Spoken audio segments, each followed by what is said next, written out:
When Gabriel saw food shelves getting low during the pandemic, he hit the road as a driver with Oakley Transport. In the land of the free, where no one should go hungry, we need heroes like Gabriel to help keep America fed. CDLA driving professionals. Join Oakley Transport today. Keep America fed. Visit oakleytransport.com or call them today at 1-877-8-TANKER. That's 1-877-8-TANKER. Your home for news, talk, and information. 1040 WHBO Pinellas Park. Tampa Bay's all new News Talk 1040. It's the only way I get news.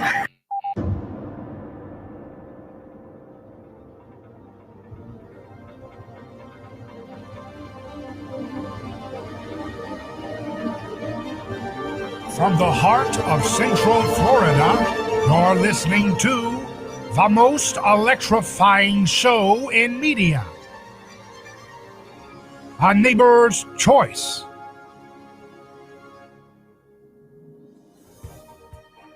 I'm your host, your neighbor, David Gornosky. So glad to be with you again across FM and AM and podcast, video stream, wherever you're listening to what we're going to do today, which is comment on the state of the news, the state of our culture, like you've always come to expect. That's what you're here for. You want to cut through the noise and confusion. You're tired of the tribalism. You're tired of the blame games. You're tired of the deception, the fake news, whatever you want to call it.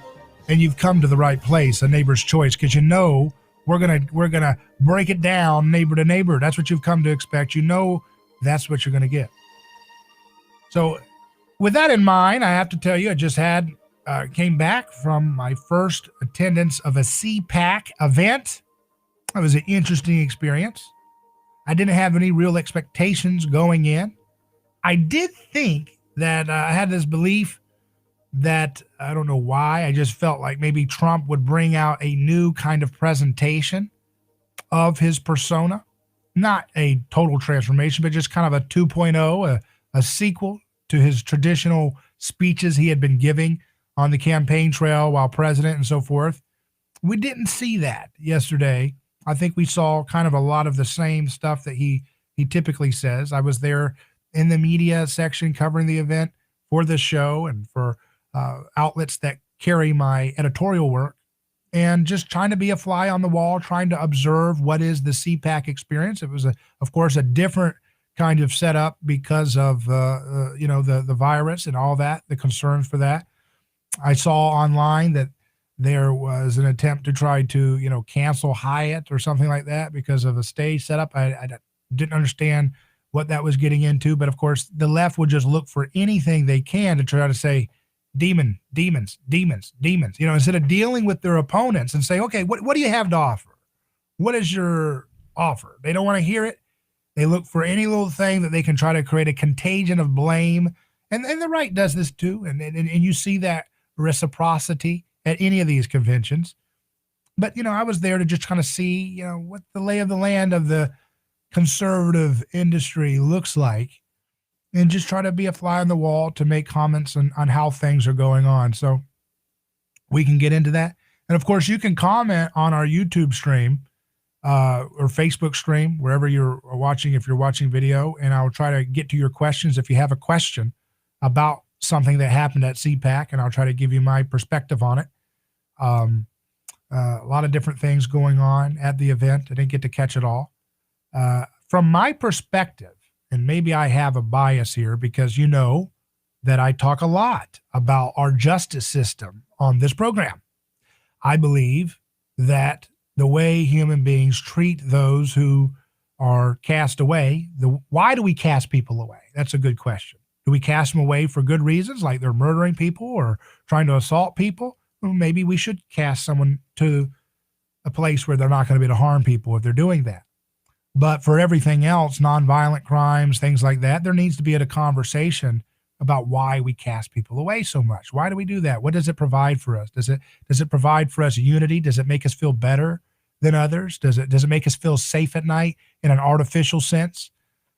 These are questions I ask and think about a lot, but I happen to believe that one of the big breakout conversations was a breakout session at CPAC with Chelsea Murphy, who has been on my program a few times, as well as some other prosecutors, or she's not a prosecutor, but she was on stage facilitating a discussion with prosecutors, federal prosecutors and local prosecutors, who have come to see the frivolity of locking up everybody for nonviolent choices, and just really provided a lot of data and statistics and about how when you stop trying to lock everybody up and throw away the key for every little thing you can, that it actually does drop violent crime and things around the community, as one individual attested to in his own county where he does his prosecutorial work. So that was an interesting discussion. It was the most powerful for me. The crowd was very responsive to what they were saying, very moved.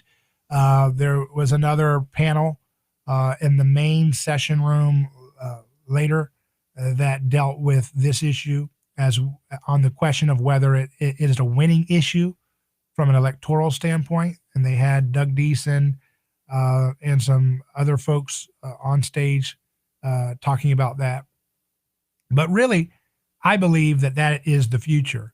If conservatism, or whatever you want to call it, there's a lot of branding, identity crisis going on with the right, or whatever you want to refer to it as, national, populist, conservative, libertarian, freedom movement, classical liberal, all these different words that people are trying to figure out how to label and understand what's happening, and how to get ahead of the curve and try to put a spin on it. We all have that desire.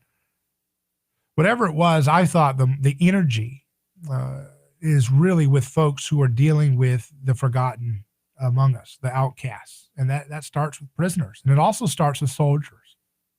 Having people sent to endless wars, using soldiers for immoral, unjust, unnecessary wars that are elective wars. They don't need to happen. They happen because it's expedient for people in power.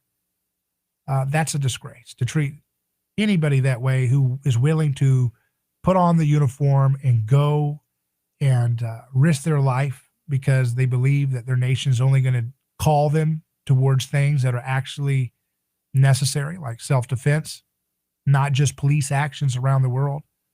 And I think that the future, if conservatism is to have a future, runs towards the worker, the forgotten worker who's been destroyed by these fake trade deals and these corporatist welfare programs for corporations, these onerous regulations, the government spending, which sucks up all the oxygen in the economy for wasteful agencies that should be abolished altogether.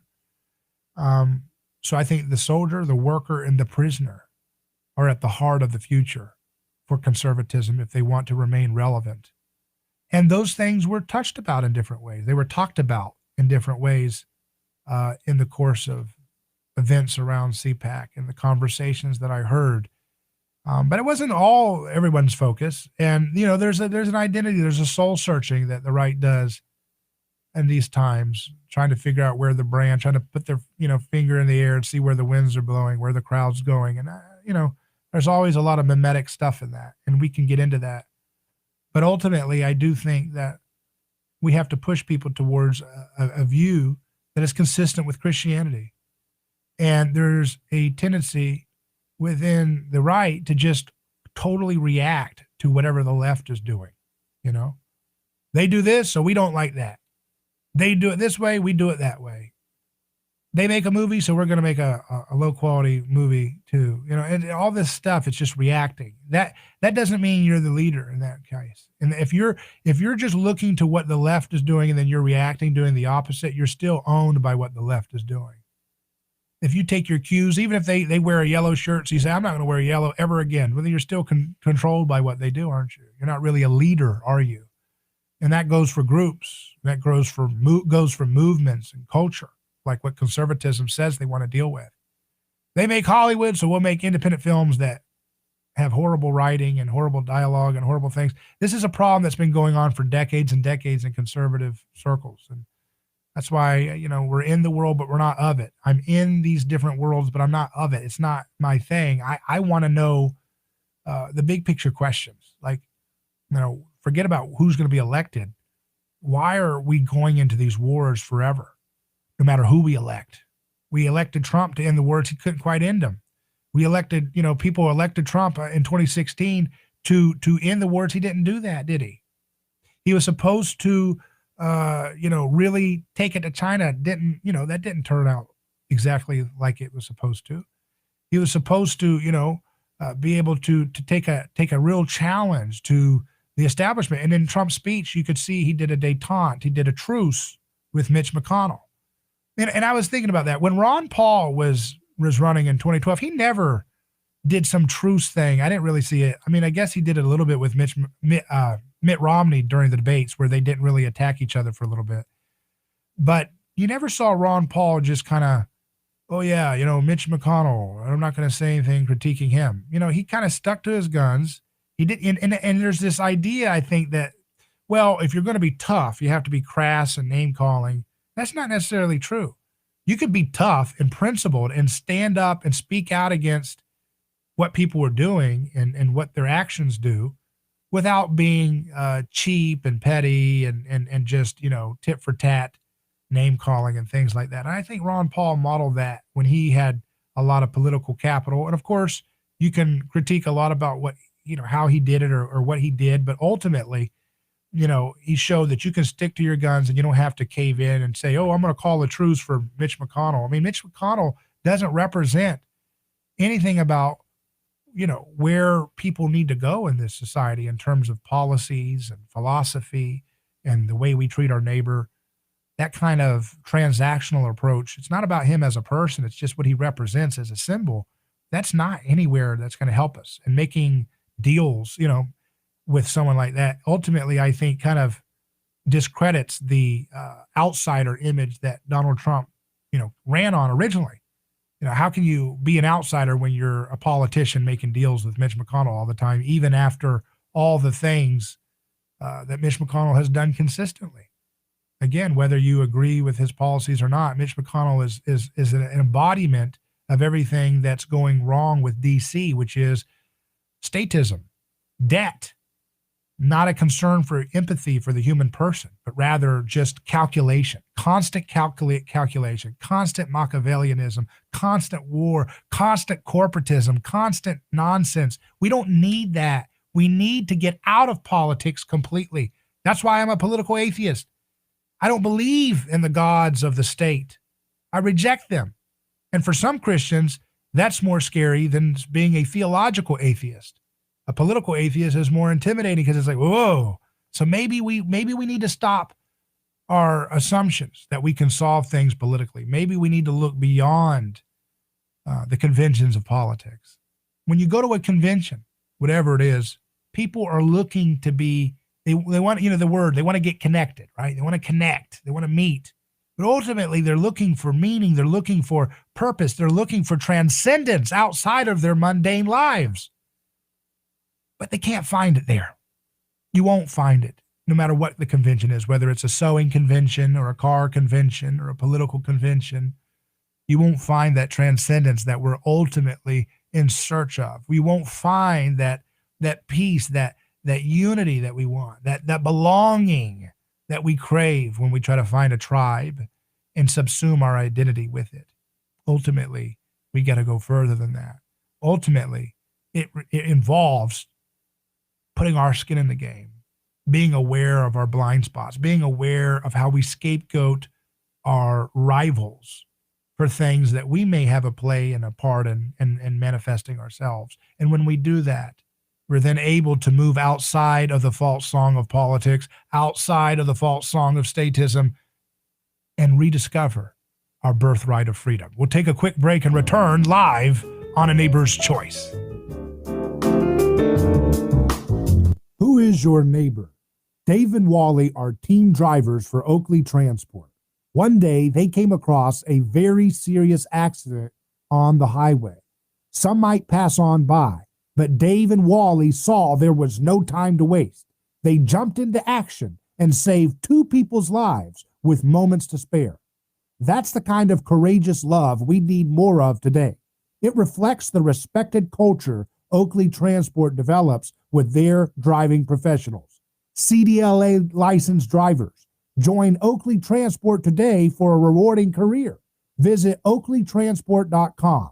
That's oakleytransport.com. Hello, this is David Gronowski with A Neighbor's Choice. I've got a mission for you. I'm a big believer in eating family farm-raised, high-quality grass-fed beef. That's why I'm a frequent customer of White Oak Pasture, a sixth-generation beautiful farm in southwest Georgia. Support sustainable, delicious meat of the highest quality. Ask for White Oak Pasture's beef at your local grocery here in Florida, or go to whiteoakpastures.com, and first-time customers get 20% off on purchases with our exclusive coupon code NEIGHBOR. Are you ready to transform your career? Jess Smith was too. She was stuck on a job that was controlling her life, consuming her free time, and offering little opportunity for growing her pay. Then she found FinTech Mortgage Association, and she never looked back. FinTech Mortgage Association makes home lending simple, and they take care of home buyers like family. Using technology to make everyone's life easier, FinTech Mortgage Association equips each of their loan solutions architects with the tools they need to build a career with a schedule they control, a product they can take pride in, and an earning potential that is life-changing. Unleash your true potential. Join FinTech Mortgage Association. Visit finmay.com. That's FINMAE.com. You're in charge now. NMLS ID 1492187. Equal housing lender. You can't have a fresh outlook on the new year if you're staring through a chipped or cracked windshield.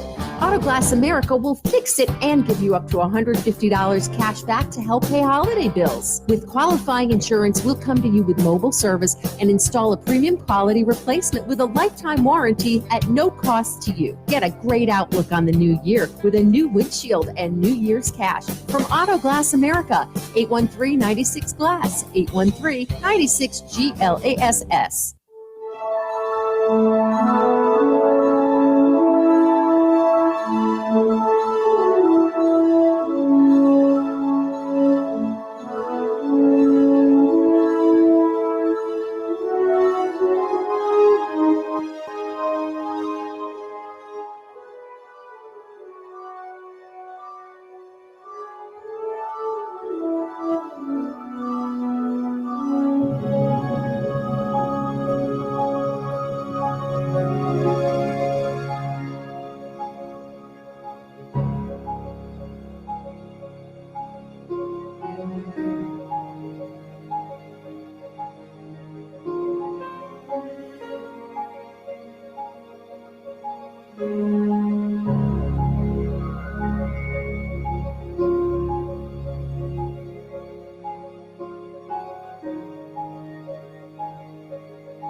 Welcome back to A Neighbor's Choice. I'm David Gronowski, your host.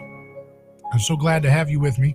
We're looking at the news and reflecting on my experience at CPAC.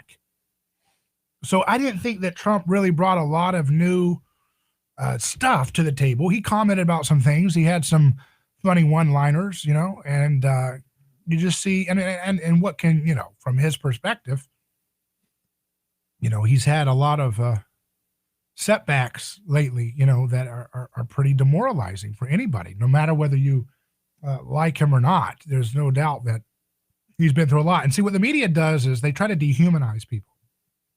So they have trained people to go back to a baser way of treating people where you dehumanize your opponent.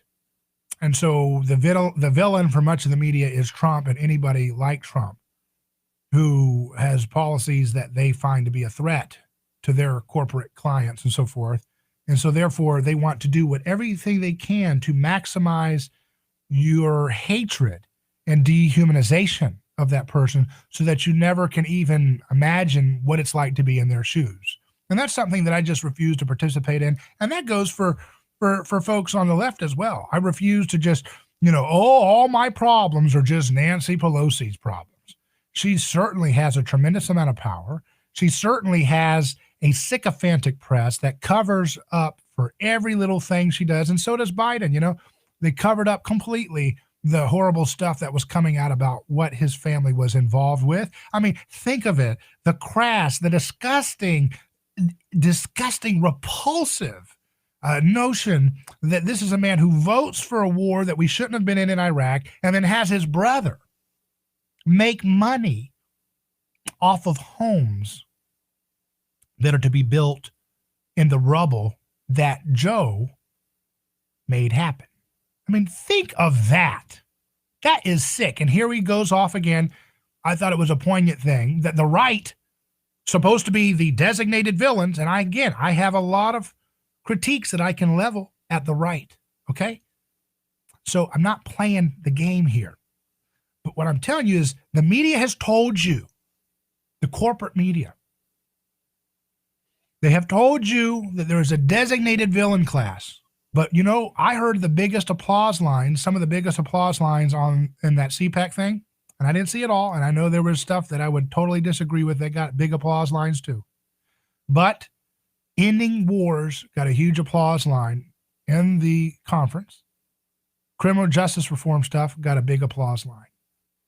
Being compassionate and empathetic and being in the neighborhoods and communities of people of color and being in solidarity with their concerns got a lot of response too.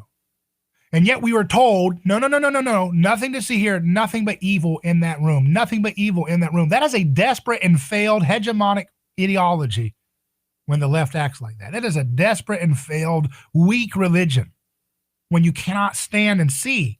And I would be glad, and I have gone to left-wing groups and conferences, and I would be glad to do so whenever they're told by their high priests like Dr. Fauci that they can come out and play and go to conferences again. Maybe that's 10 years from now. I'd be glad to go to their events like I have done in the past and try to find what's at the heart of what they're going for. Because I see bits of truth in both broad camps, and I see beautiful things that both say. And I know you do too, whether you lean one way or the other. But the bottom line is we've got to be able to speak and think for ourselves if we're ever going to get out of the mess that we're in today. Cancel culture is a disaster. Big tech doing the stuff they do, it's a disaster. But ultimately, it's not really something that we should be surprised about, because our culture, like all cultures, is rooted in cancel culture. We're all rooted in scapegoating other people who disrupt the way we think the world should be, the way people should talk, the way people should think, the way people should look, the way people should dress. We like to expel people when we create our little clubs. We create clubs around all kinds of things. We create clubs, again, by shared passions. We create clubs around politics, about gender, about religion, denominations, race. There are so many ways that human beings create collective clubs. And when they do that, they have a tendency to bind their community together through the shared hatred and expulsion of people who do not fit into their purity codes and their holiness codes. And it's something that we should reject, we should be aware of, and we should learn to deprogram from politics as much as possible so that we can build the kind of communities, the kind of families that we all want. It takes hard work. One lesson you can learn from this event: no one's going to save you. Nobody will be your Superman or your Superwoman or your super they. No one is going to come down from on high, from Mount Olympus, and save you from yourself. They're not going to save you from your work situation. They're not going to save you from your debt. They're not going to save you from your need for an education. They're not going to save you from foreign boogeymen. There will be no savior. And that is the point of becoming a political atheist, because then and only then are we learning to actually imitate the master of history himself, Jesus. The first political atheist to arrive, is truly shaping the world events we see today, just as he predicted. Back in a moment.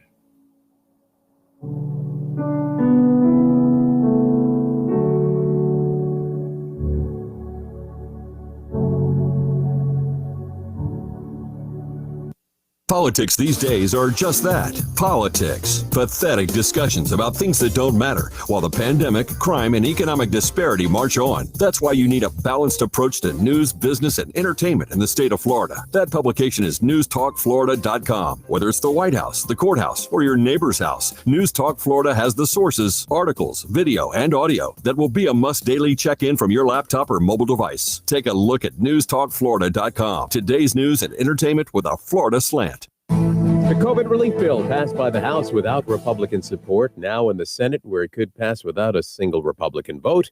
Minority Leader Mitch McConnell on the Senate floor today. Democrats have chosen to go a completely partisan route. He calls the plan poorly targeted and half-baked.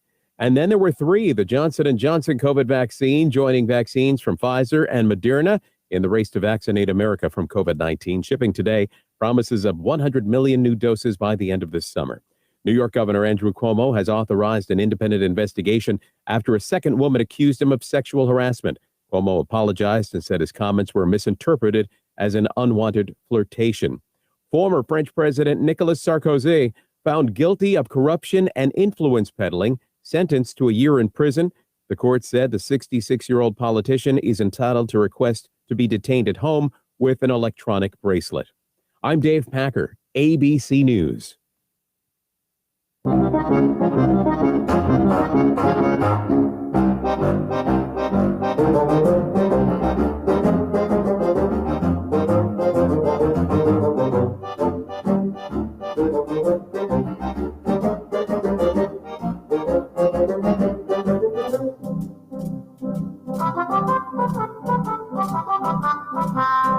So politicians are supposed to be, they present themselves as our gods, as our idols, but they also serve as our scapegoats. Whenever we hear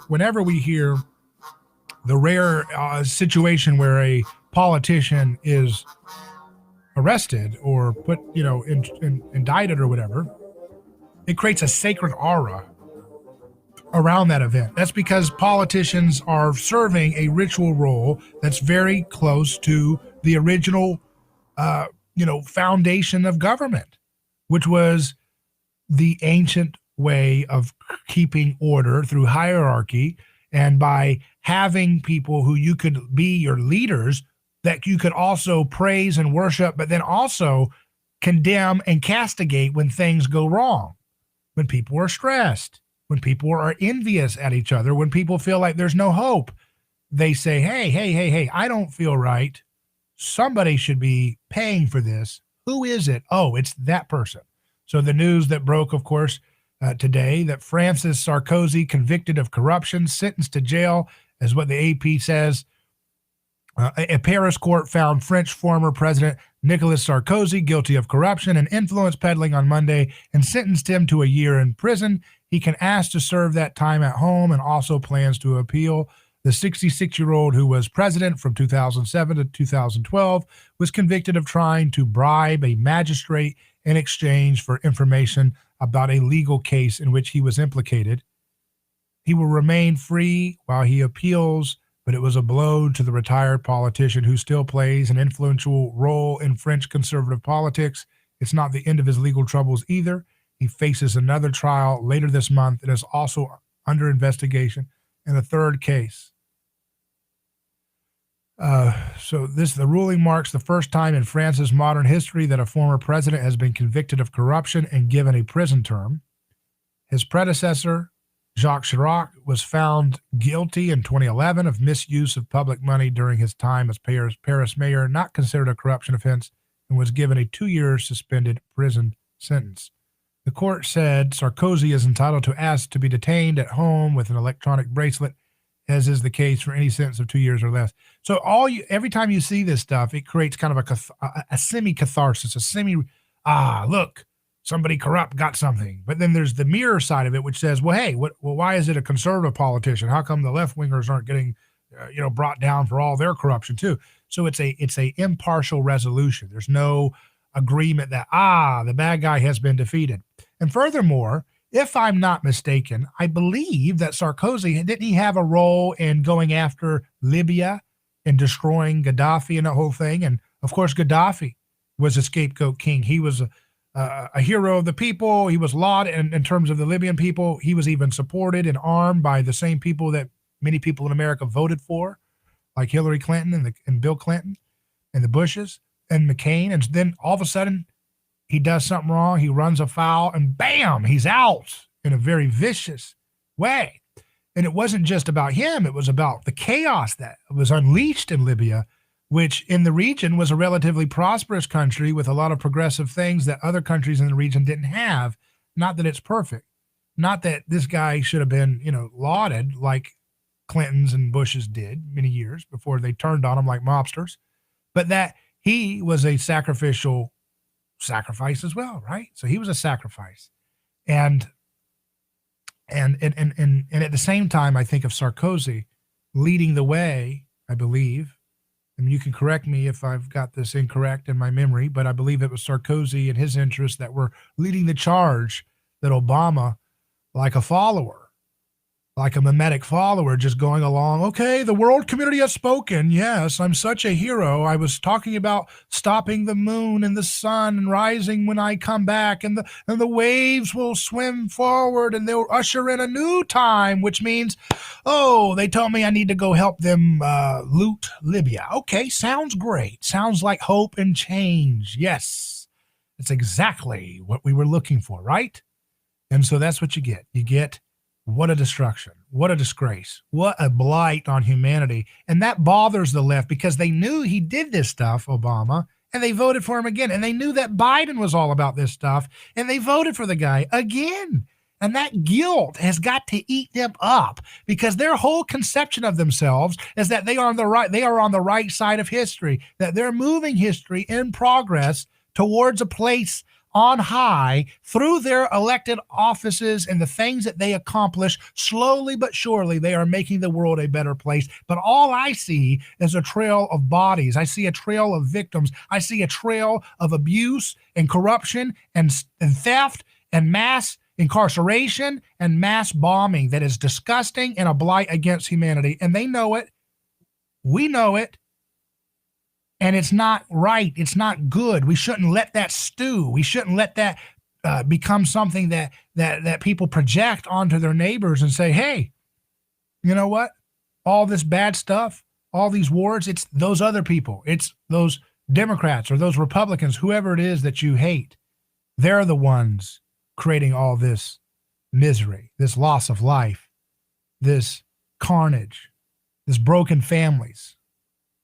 The real victims behind all these grandiose ideas of the world that inform the headlines today. There are real victims crying out for justice. And we're tired of having a media that acts as PR firms for the powerful, that acts as PR firms for those who speak from a vantage point of protecting and defending powerful corporations, powerful ideology, powerful government institutions. We need to have media that defends victims and exposes the reality of victims behind all the policies that people offer. That's what we have to do. We have to look for the truth. We have to tell the truth. And the truth often reveals uncomfortable realities.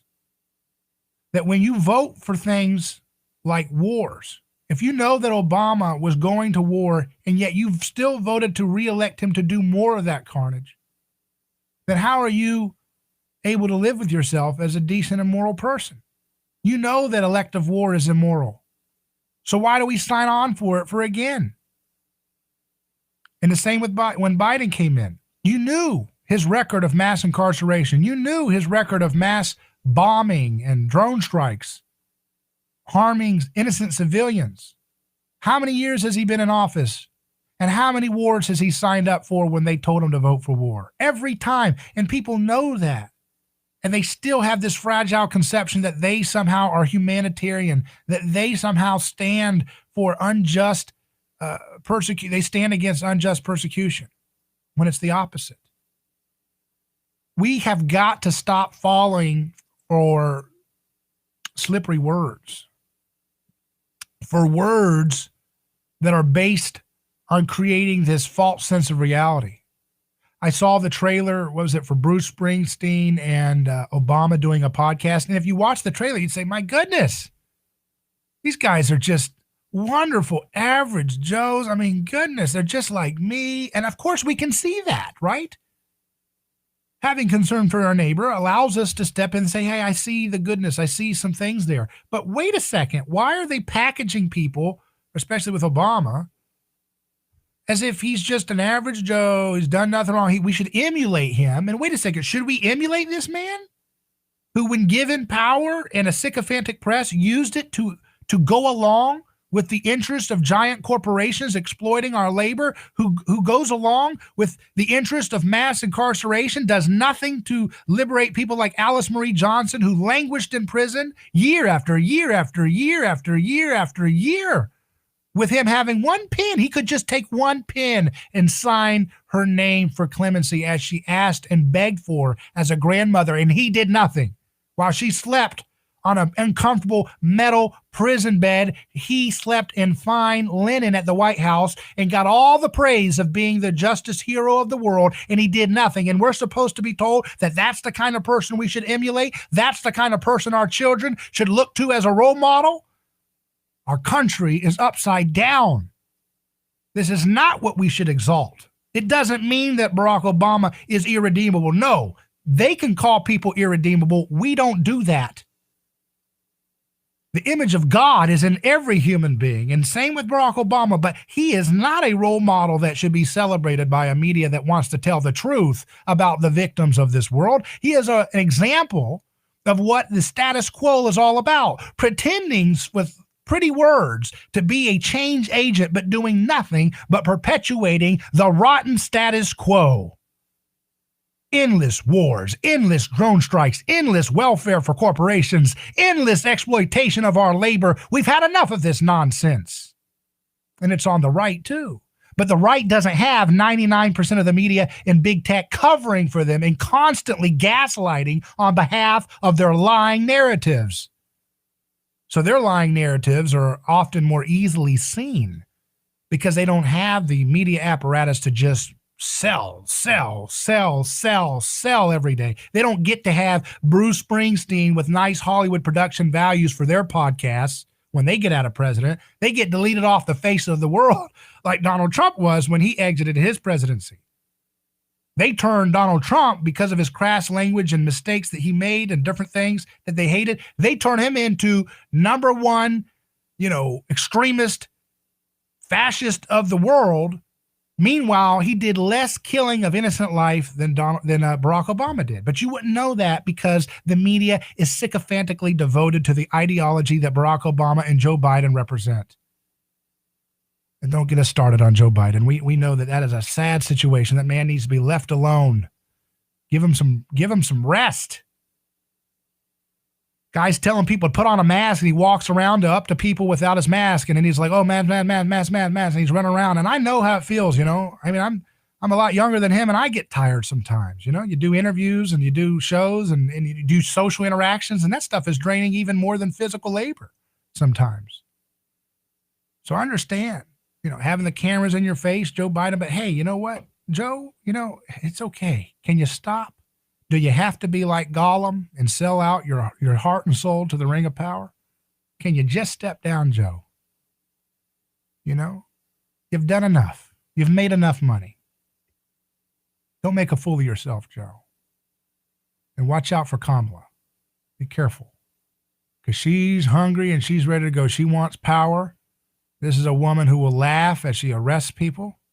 This is a woman who laughs about arresting people, nonviolent, victimless people. But she's got a sycophantic lying press. She's got NBC, CBS, ABC, Washington Post, New York Times, Politico, BBC, anyone, Sky News. They're all basically just doing press releases after press releases, video ads after video ads, disguised as news to carry her forward. But this is someone, again, who comes as a defender of victims. She says she wants to have defense of victims, but does she move a finger when she has the opportunity to defend victims? No, she does not. The only reason why she's able to get away with what she's doing is because she has conservative Inc. as her designated opponent, who oftentimes doesn't do enough for victims too. But ironically enough, it seems to be the right that's actually leading on criminal justice reform. And of course, they don't lead they don't go as far, nowhere near as what I believe in, right? And what the Bible talks about.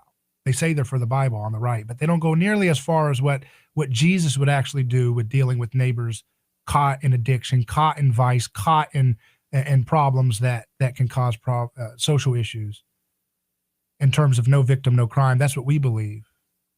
But the right doesn't go all the way, but they certainly do more than the left. It's just funny how upside down the whole world is when so much of our media is devoted to myth making for the powerful rather than spotlighting the truth for the victims, for the powerless. And we have to be able to untangle our mess from this media matrix, take responsibility for our lives. Don't hiss and boo at CNN. I mean, you see that at these rallies and it's like, okay, whatever. You're just playing a role. I think the left and the right, they play act together. They play act these roles. Shakespeare said all the world's a play. All the world's a stage. And the left, they play act like they're the, righteous, holy, priest crusaders. And the right play acts like they're the devil. Roger Stone and Donald Trump, if they're wrestling characters, which they basically are in some way, they like to lean into that heel, that villain look. Hollywood Hulk Hogan sold more tickets in wrestling stadiums than the All-American Hulk Hogan did, I guess, if you add it up. And the villain version of characters oftentimes is more popular than the good guy characters in wrestling and things like that. And so politicians, Trump and Roger Stone, they kind of they lean into that villain role. They play it up like the bad boys of politics. And it has an appeal, because that's the way our world is. We like the anti-hero. We like the misfit. We like the underdog. We like the dark, shadowy character that has some kind of redeemable quality somewhere, somehow, But at the end of the day, all of this is just stagecraft if we don't repent of politics itself. And the right can pretend to be the bad boys and the pretend to be the villainous character, the anti-hero, and the left can lean into their self-righteous holy crusader brand, but at the end of the day, none of it means anything if it's not rooted in the defense of the human person in all cases, in all places, and in all times. But that's what you've come to a Neighbor's Choice to hear, and we'll continue to give that as best as we can. We'll take a break and return in just a moment.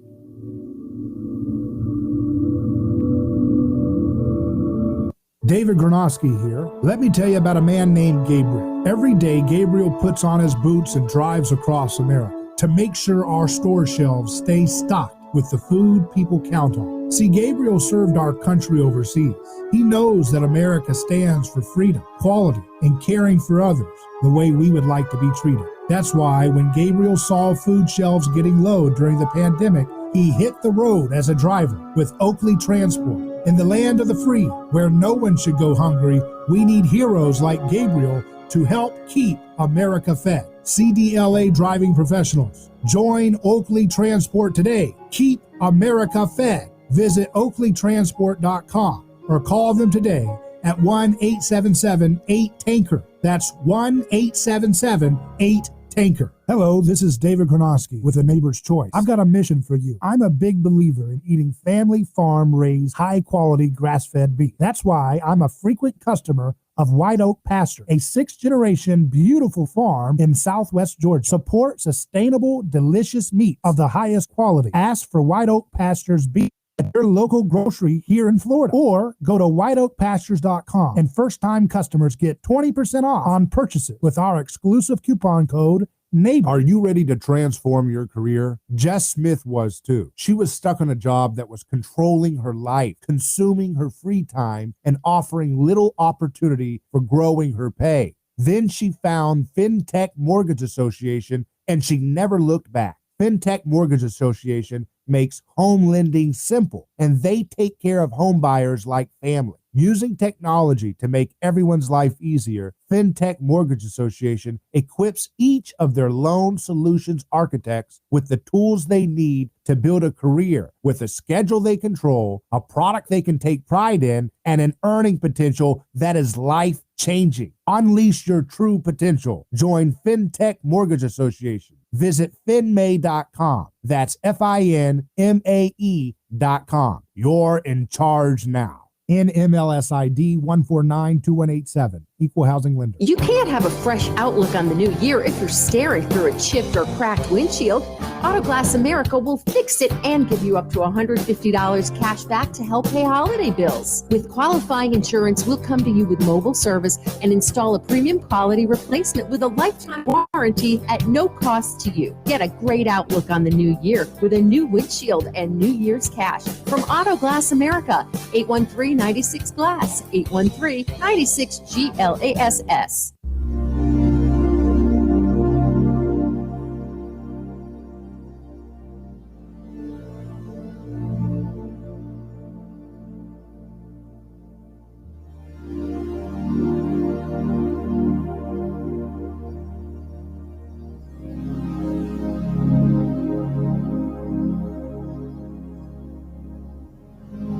So what's the moral of the story with CPAC? For me, it's that, again, you're not going to have any saviors come down from high and save you from on high. They're not going to save you from your college debt. They're not going to tell you to stop eating seed oils. They're not going to help you figure out how to manage money if you get more money than you currently have. They're not going to be to do the things that we all put subconsciously or consciously and imbue into these political tribes and figures and culture debates and so forth. It ultimately has to be us exercising skin in the game. That doesn't mean that we're islands unto ourselves. It doesn't mean that we are, rugged individualists, although things can get rugged and it can feel like very much like you're an individual up against the crowd. But we do have to have community. We do have to have it, but it doesn't mean we have to have collectivism. Remember that. Don't let people bully you into saying, well, you have to go along with my tribe because otherwise you're a selfish individual and you're just focused on your own money and profits. No, that's not true. You don't have to do that. You don't have to go along with sacrificing people for some fake greater good. It's better that one man die than the whole nation perish. Who said that? Every politician you've ever seen. They all say that. That's the foundation of every philosophy. That's the foundation of every ideology. It is better that one man die than the whole nation perish. And you might say to me, David, I don't see politicians killing people left and right. And look a little closer. Look at the Middle East. Look at the things that we do that you don't see reported as much. Look at the domestic policies. But ultimately, even if it's not actually creating physical death, when you socially isolate people and put them in cages for nonviolent crimes, you're bearing false witness against them. You're treating them as if they're violent when they're not. And that bears false witness because, communication is not just a verbal thing. If I say, hey, you did that, you're violent, that's one thing. I didn't do anything violent. But you say, hey, you're violent. Hey, I didn't do anything violent. That's bearing false witness. But when you put someone in a cage for a nonviolent victimless choice, a regulation violation, a nanny state foul, right? Your actions are speaking a lie. You're bearing witness, a false witness against your neighbor by the way you treat them, by putting them in a cage away from the community, by putting them away from normal society and marking them with a scarlet letter, making them not able to vote, making them have that federal check box they have. The incarceration check box that they have to check when they go to apply for a job. You are scandalizing people in a way that projects your own guilt, your own sin onto them. He or she who is without sin cast the first stone. And we don't apply that to our politics today. We want scapegoats and we want gods. We want people to idolize and we want people to kick to make ourselves feel better. And all of it's a bunch of hogwash. All of it's useless. All of it is vapor in the wind. It will not get you what you want. It will not pay your bills. It will not satisfy your heart. It won't keep you away from addictions to food or addictions to money, addictions to being a workaholic. It won't solve any of your problems.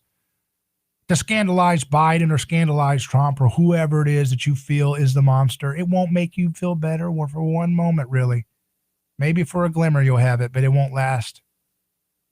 Because all of it is projecting our own internal problems into the world and saying, that's all I got to do. Now, I'm not saying that we can't recognize real responsibility for corruption and we can't keep people accountable. We can't. But it won't happen through some kind of psychological scapegoating that we continue to be obsessed with doing each and every day. Building people up and tearing them down. Building up celebrities and tearing them down. Building up sports figures and tearing them down, building up politicians and tearing them down, building up people groups and tearing them down. That's what we see over and over and over again. And did it do anything for you? Is your life better off because maybe you got caught up in that one time, or maybe you still have that tendency to build up and tear down, casting your sins onto the other? McWokeism and leftism is all about that. It's all about the rich and the powerful trying to self-flagellate or to cast their sins onto somebody else and to treat people, whole people, identities and different things, and to try to turn them into objects that can be pacified by language and word games and symbolic gestures that signal virtue. There's not any virtue there. It's just the shallow shell of virtue. Virtue is recognizing that every one of us have the tendency to scapegoat. Every one of us has the tendency to shame and to shame shift the shame that we feel for the things that we've done onto the backs of others that feel expedient to demonize. Every one of us has that capacity. And bringing that into politics, bringing that into culture will do none of us a bit of good. We've got to stop it. I can try to pick a team and I can be, another right-wing podcast. Who cares? A left-wing person, a centrist. What does it matter? At the end of the day, we want to feel alive. We want to know what this whole life is all about. What are we here for? What does this whole thing mean? You got the New York Times telling us there's aliens. What in the world? Alien ships? Then they tell us to go to weapons of mass destruction in Iraq. We don't know what to make of this wild world we're in. It's a confusing mess. It's a mystery. But what we do know, what we know in our hearts to be the ultimate thing that gets us through the day is that feeling of love that a philosopher said once, Mr. Rogers. He said, love or the lack of it. That's what's at the root of all things.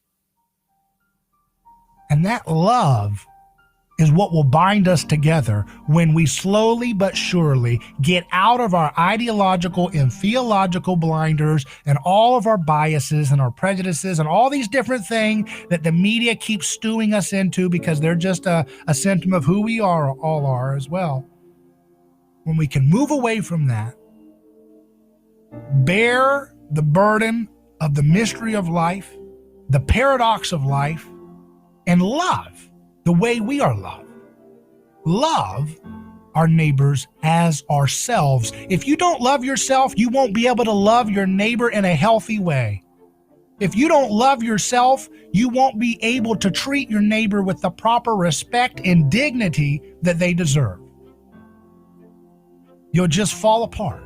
And the world around you will fall apart as a manifestation of your personal falling apart. That's what you see all around you every day as you're driving to work and going to work. It's all a manifestation of us failing to respect and to love our neighbor as ourselves. And we can do so only when we reckon with the master of history himself, Jesus. Don't be scared from that word. Jesus is in the driver's seat of history, and you got to get on board. I'm David Gronowski. Email me hello@aneighborschoice.com. We'll be back for hour 2. But for now, Godspeed.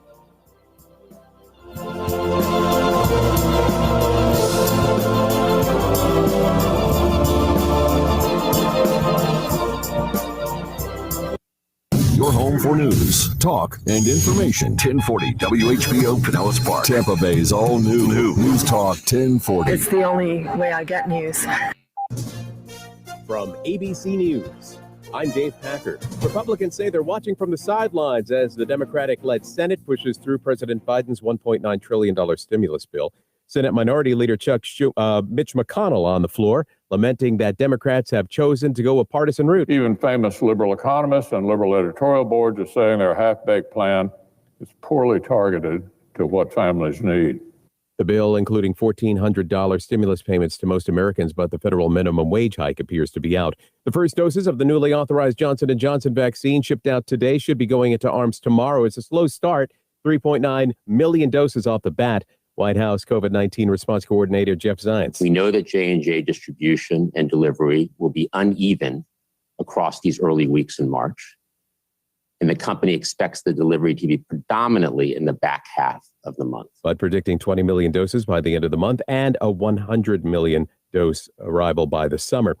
Threading the needle, White House Press Secretary Jen Psaki, when pressed on the killing of Jamal Khashoggi, thus far, the Crown Prince Mohammed bin Salman, who approved the attack, not held directly accountable. Our objective is to recalibrate the relationship, prevent this from ever happening again, and find ways, as there are still, to work together with Saudi leadership while still making clear where we feel action is unacceptable. The investigation into Governor Andrew Cuomo of New York began today. The governor formally referred the sexual harassment allegations to New York Attorney General Tish James, who said her office would move forward with an independent investigation. One of Cuomo's accusers, Charlotte Bennett, pledged her cooperation, and in a statement, she criticized the governor for taking 24 hours to allow for a truly independent investigation. She said it's the action of someone who wields his power to avoid justice. Cuomo said he was trying to mentor the 25-year-old when he made remarks that he said she misinterpreted as an unwanted flirtation. Bennett's attorney called it a self-serving characterization. Aaron Katursky, ABC News, New York. You're listening to ABC News.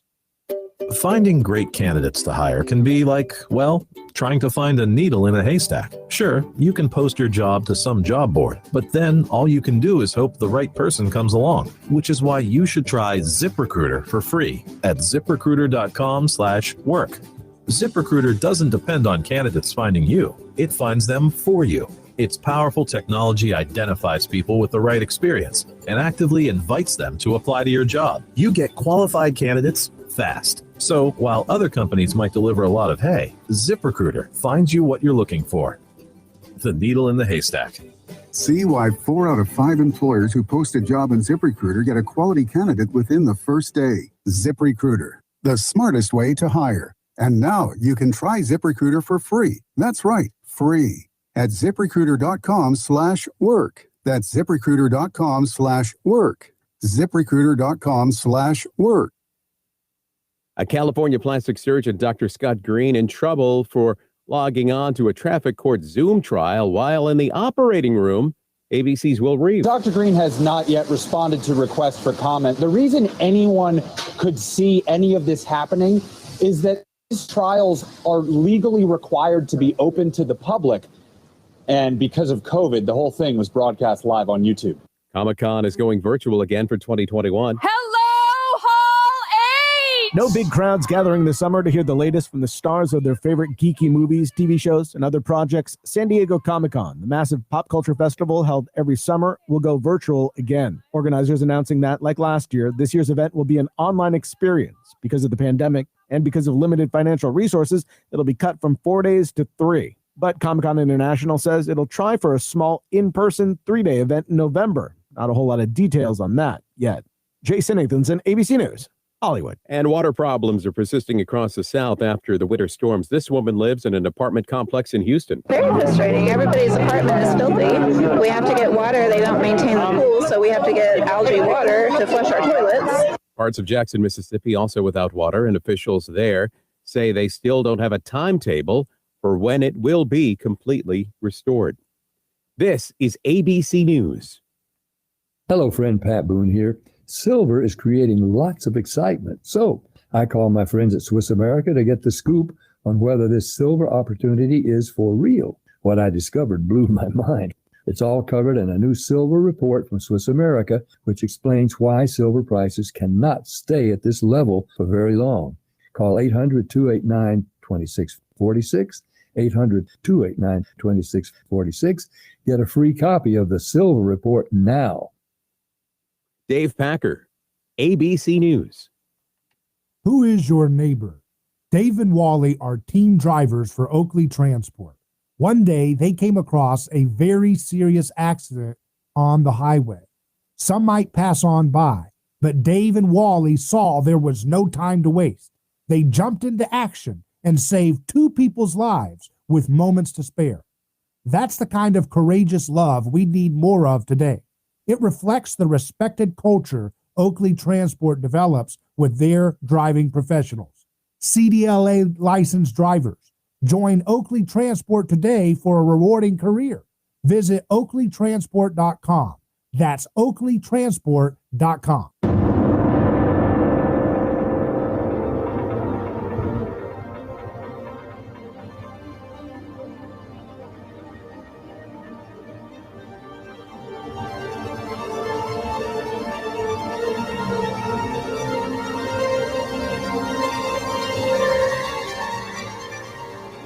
A Neighbor's Choice is live, and I'm your host, your neighbor, David Gronowski. So glad to be with you again for our second hour of today's broadcast on radio, podcast, video stream. neighborschoice.com is our website, our hub for our articles, our films, our podcasts, our videos, our radio shows. We got it all there. It's all guided by challenging toxic groupthink like nobody else does. That's what we're here for. That's what we all want. And it just, we see the growth all over the world. We see it all over the different countries of the globe as people are drawn to this message, because this is bigger than any person. This is why we don't call it the David Gronowski Show. It's called A Neighbor's Choice, because it's about you and your neighbor. It's about how you see your neighbor and how we treat our neighbors. That's what's important. It's about a community.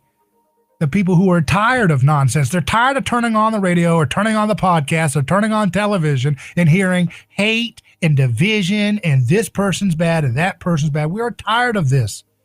It doesn't mean we're all good, right? It's not that. You don't go the other way either. But it just means that we don't want to put up with that constant hammering of, it's all bad. Wait till the doctors and the governments tell you to step outside your house. Wait till they tell you to do this. This person's a scandalous person. I mean, look how quickly they turn on Cuomo, right? He's got allegations coming after him, and they circle around. Hillary Clinton goes after him. All these folks go after him. Why? Probably, I've heard one person, some say, oh, look, it's because they're trying to clear him out of the running quickly so that Kamala is ready to go as the next person that they want to bet on. And Cuomo was getting a lot of star power with his jousting of Trump.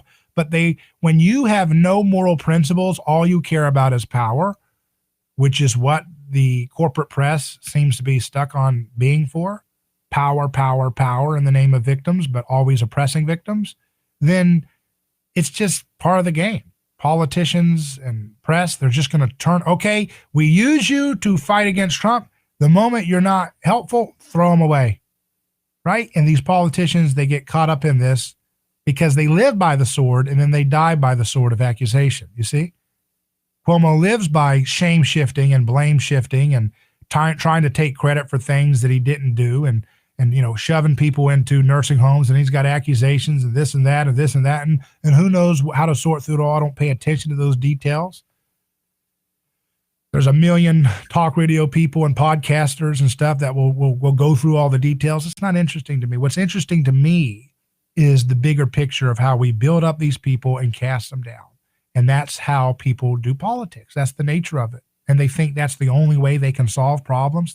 This ridiculous building up of people and tearing people down, this little ritual that we play, this game, this is the best we can do to find out answers for health and nutrition, find out answers for clean energy, for poverty, for education. This is the best we can do, these stupid popularity contests.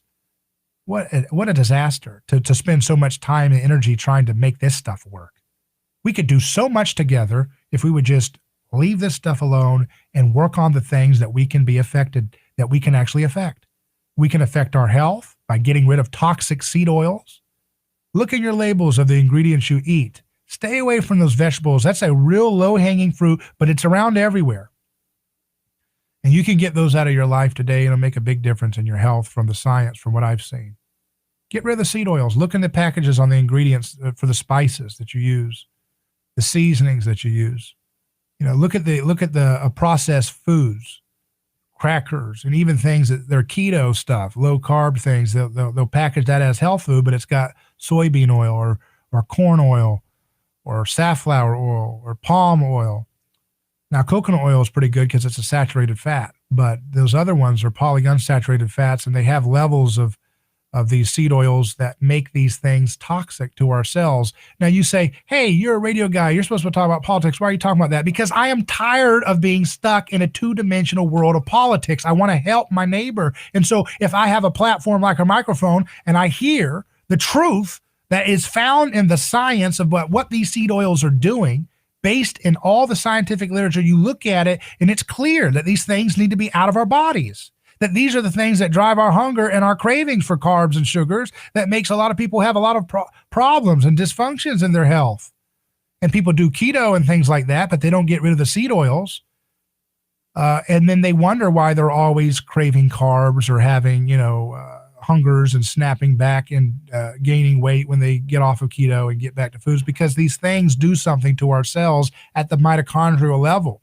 And if you're saying, hey, I'd like to learn more, then go to our website at neighborschoice.com, neighborschoice.com, where you can click on my recent interview with Tucker Goodrich, which we're going to highlight on the homepage, on the highlight menu. You'll see it there shortly. We just released it yesterday. We premiered it on YouTube and podcast and our website. But if you want to watch it, go to aneighborschoice.com. neighborschoice.com is where you'll find our interview with Tucker Goodrich, who has got phenomenal scientific research using primary sources of scientific literature to show what these seed oils are doing to our body. They are labeled vegetable oils. They are called omega-6 oils. They're called plant-based oils. They're called PUFAs, linoleic acid. It's the same thing. Seed oils is a quick way to think of it. And these things are found in everything. And they're found in a lot of times when you eat chicken and pork. The chickens and the pork, they're monogastric animals. So they eat food like soy and corn, and they have one chamber stomachs, and they don't convert that stuff into good, healthy, saturated fat. They convert it and store it right as polyunsaturated fat, which is not healthy to be eating at the rates that they're stored in the chicken and pork fat. So when you eat those things, what you're doing is you're getting those high levels of seed oil type fats into your body through chicken and pork. So a lot of people who think, hey, look, I discovered the truth about sugar and I understand ketosis, but you're still chowing down on fatty chicken and dipping in dressings and frying it in oils that are bad, or pork with all that stuff, you're getting all that toxic PUFA, polyunsaturated fatty acids. You got to get that stuff out of your life. I'm telling you this stuff because it's easy to just go into a lane and do 3 hours or 2 hours of blabbering about what Democrats and Republicans did today. But I don't care about that. I care about being able to make an impact one-on-one with you right now as you're driving in your car or at the gym or wherever you are. I want to really help you out here as a neighbor. And so I'm trying to practice what I preach. If I see something that lines up with science, that's not based on scientism, which is just blind trust in authority figures who don't actually have accurate science oftentimes, then I'm going to do what I can to sound the alarm, especially in the middle of a pandemic, especially in a time in which this pandemic does a number on people who have chronic illnesses correlated with the rise of seed oils in our diets. So you better believe I'm going to stick my neck out and push this message out and point you to the experts on my podcast who come with the receipts to tell you what these things do to us.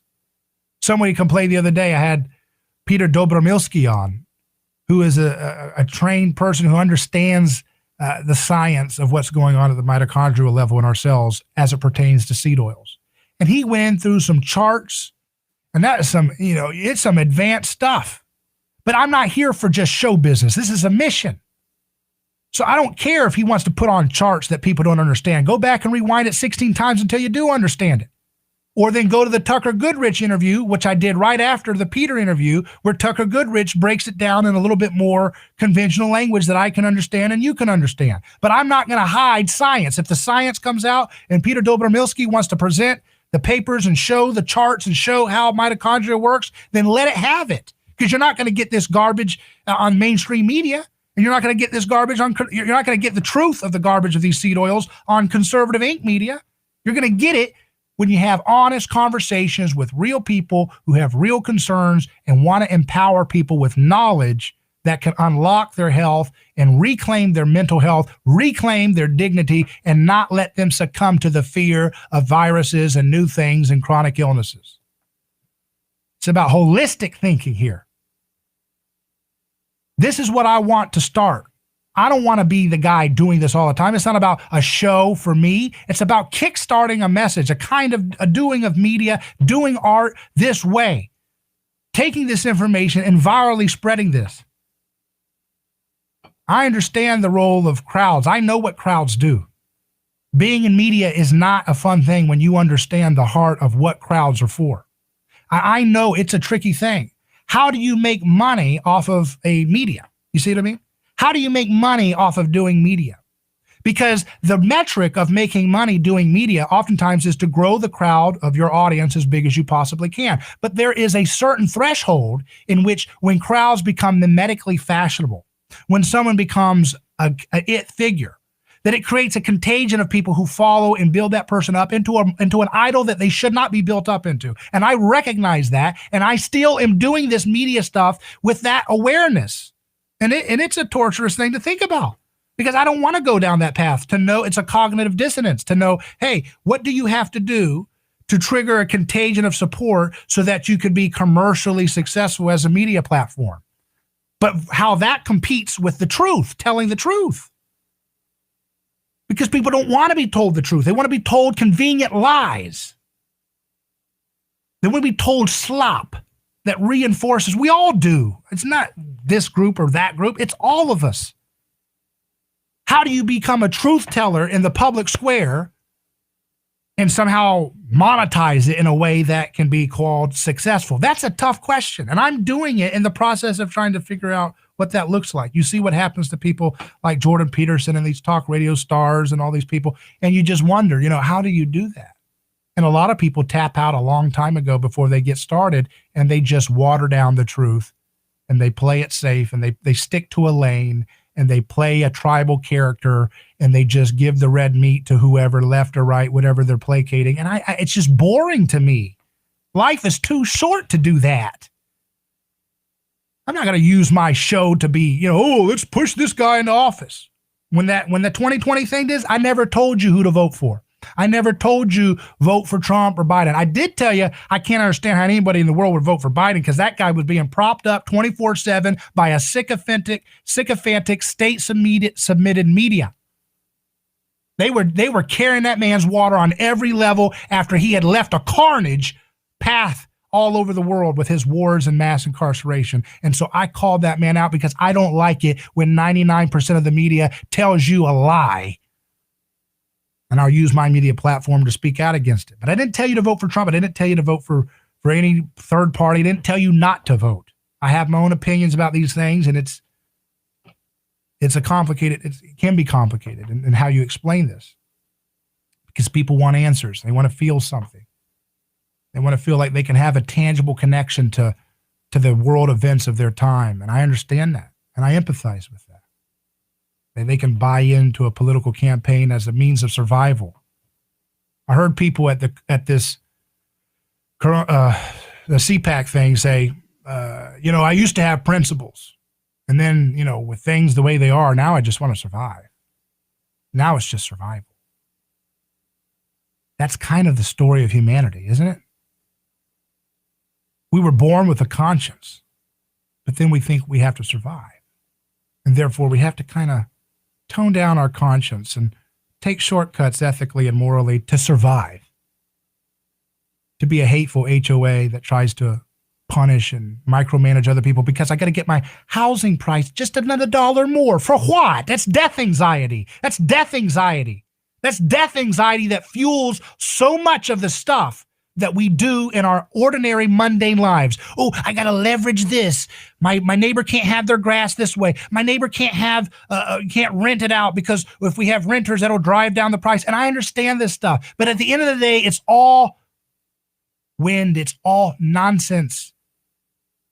It's all vapor. It goes like this. And you spend all of your life striving and fighting and pushing for what? Just to try to make yourself forget that we all will die someday and that that's a problem and that shouldn't happen because we were made for eternal life. We were made to live infinite lives. That's why love brings out such a transcendent feeling with us when we feel it, that glimpse of unconditional love that we feel in our relationships with people that we meet in life and who we get to have as children and so forth. We get glimmers of that transcendent love, and that makes us feel infinite in the moment. And we're all doing these stuff to each other, the way we, again, just to pick on something mundane outside of politics, the way HOAs treat people, all this stuff, it's all tied into this. I got to have mine. I've got to cling to my possessions. And if I do X, Y, and Z, it will screw over my neighbor. But hell, it'll make my housing price go up so I can sell it and I can make a little bit of money and buy another house and rent it out to someone and kick them out if they don't pay. All this little striving crap is all useless vanity. You won't take any of it with you when you die. The only thing you will have when you're dead are the stories that people tell about you in your absence. That's the only thing that will exist with you. And so you look for politicians, you look for a man who's got his name on a hotel, and you say, hey, you'll save me, you'll save me, you'll save me. And I understand why you feel that way. But then you look at a man like Jesus who split time, whose life inspired the invention of the hospital, not a hotel chain. And you yawn when he tells you, do not resist evil with violence. You don't apply it to your politics. You don't apply it to your economics. You don't apply it to your social relationships because we are so tickled by the latest flair, the latest thing, the latest little strong man or strong lady to show up and act like they're going to be the fixer-upper or they're going to be the hero we can emulate. Just a little bit more political coercion, just a little bit more collective violence, and then we'll take care of it. We yawn when the master of history, who people sing about to this day, 2,000 years after he came into earth, we sing about him. Even though we get it wrong, we sing about the man 2,000 years later, and we say, oh, there's nothing to see there. That has nothing to do with my politics, whether we're religious or not. And that's a mistake. That's a fatal mistake. We'll take a break and return live on A Neighbor's Choice. I'm David Gronowski. Back in a moment. Hello, this is David Gronowski with A Neighbor's Choice. I've got a mission for you. I'm a big believer in eating family farm-raised, high-quality, grass-fed beef. That's why I'm a frequent customer of White Oak Pasture, a 6th-generation beautiful farm in southwest Georgia. Support sustainable, delicious meat of the highest quality. Ask for White Oak Pasture's beef at your local grocery here in Florida, or go to whiteoakpastures.com, and first-time customers get 20% off on purchases with our exclusive coupon code NEIGHBOR. Are you ready to transform your career? Jess Smith was too. She was stuck in a job that was controlling her life, consuming her free time, and offering little opportunity for growing her pay. Then she found FinTech Mortgage Association, and she never looked back. FinTech Mortgage Association makes home lending simple, and they take care of home buyers like family. Using technology to make everyone's life easier, FinTech Mortgage Association equips each of their loan solutions architects with the tools they need to build a career with a schedule they control, a product they can take pride in, and an earning potential that is life-changing. Unleash your true potential. Join FinTech Mortgage Association. Visit finmay.com. That's FINMAE.com. You're in charge now. NMLS ID 1492187, Equal Housing Lender. A lawsuit is not something that anyone looks forward to. It's a stressful process. There are attorneys in Tampa Bay that keep clients well informed, creating less stress. That law firm is Catania. Personal injury law is defended with full disclosure. There is no guessing game. If it's an auto accident, medical malpractice, nursing home negligence, unsafe working conditions, or motorcycle accidents, the law firm of Catania will handle the process worry-free from start to finish.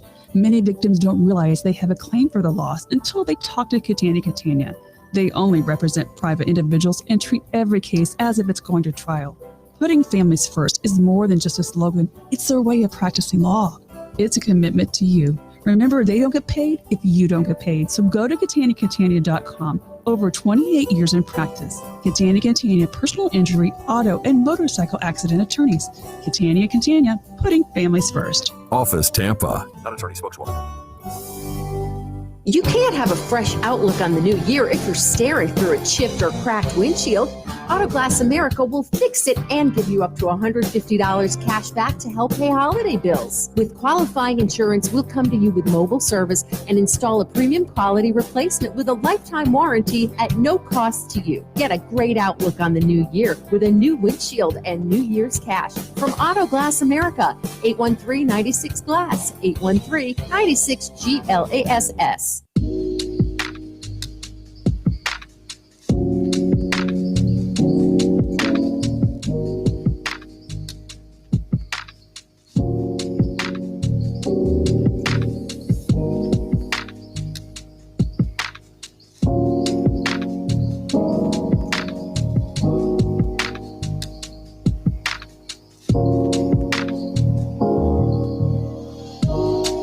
A Neighbor's Choice returns.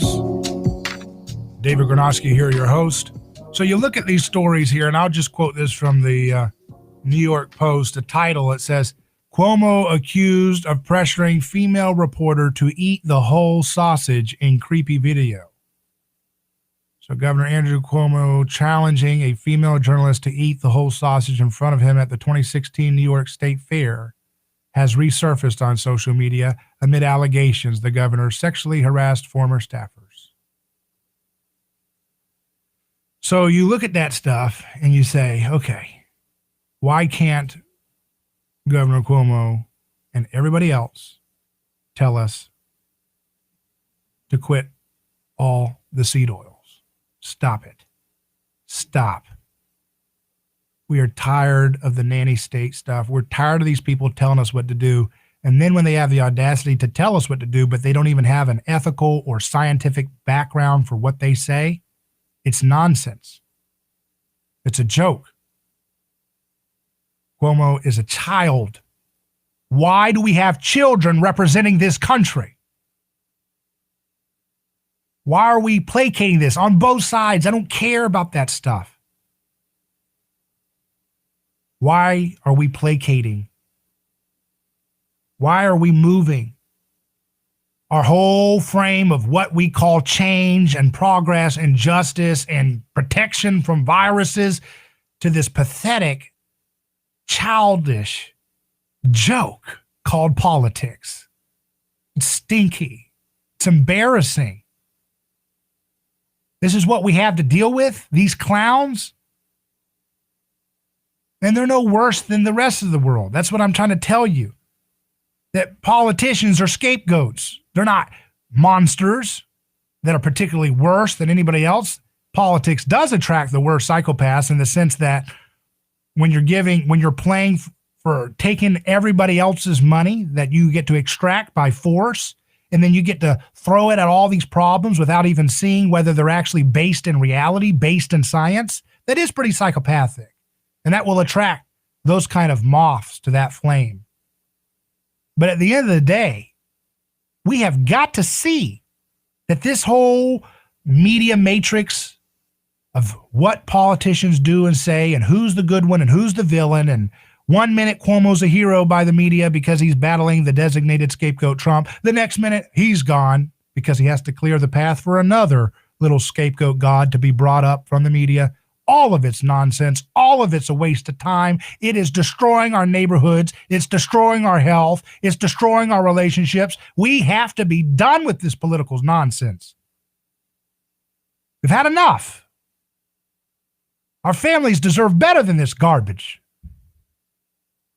We're tired of this fake social justice, McWoke, preening, and signaling and all this nonsense. Real victims are rotting away in prison right now because of nonsense, childish political games. We need to love our neighbors and stop submitting them to the abyss of our worship of the state. Happening. You cannot be afraid. You've got to stand up for what you believe is right. But one thing is for sure. You can't trust anybody. For talk, news, and information, you can count on us. Enough is enough. I mean, I almost blew a gasket. Good for the country. I know what I'm talking about. A lot of wackos out there. Your connection to talk about it. The all-new News Talk 1040, WHBO. Nearly 4 million doses of the new Johnson & Johnson coronavirus vaccine are shipping out. Shots of the single-dose vaccine could be in arms as early as tomorrow. White House COVID response coordinator Jeff Zients. The company then expects to deliver approximately 16 million additional doses by the end of March. CDC says more than 50 million people, 15% of the population, have received at least one shot. Senate Democrats are considering reshaping parts of the nearly $2 trillion COVID relief bill passed by the House. The U.S. immigration system was gutted by the Trump administration. It'll take time to rebuild, says Homeland Security Secretary Alejandro Mayorkas. A message to those individuals who are thinking of coming to our border. They need to wait. No details from Mayorkas on exactly when the system will be able to handle more migrants. Wall Street kicking off March with a broad, strong rally. The Dow gained more than 600 points. The S&P up 91. The NASDAQ up nearly 400. Chuck Sievertson, ABC News.